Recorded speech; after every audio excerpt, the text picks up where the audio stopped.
the most honorable and dignified chief guest of this magnificent function, Assistant Commissioner Sir Rana Naman Mahmood, Advocate Sir Tariq Abbasi, respected Principal Sir Shafiq Ahmed, respected teaching staff, dear students and reverend audience.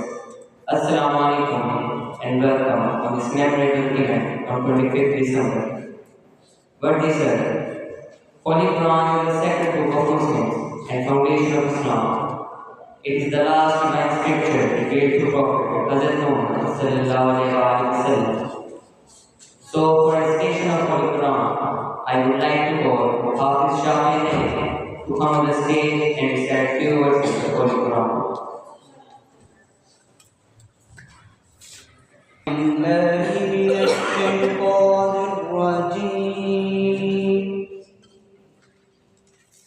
بسم الله الرحمن الرحيم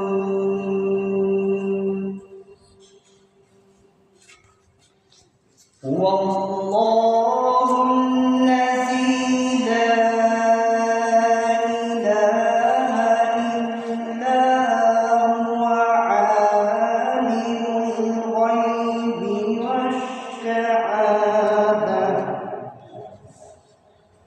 عالم الغيب والشهادة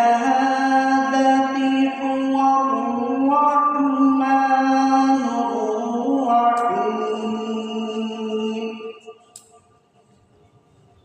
هو الله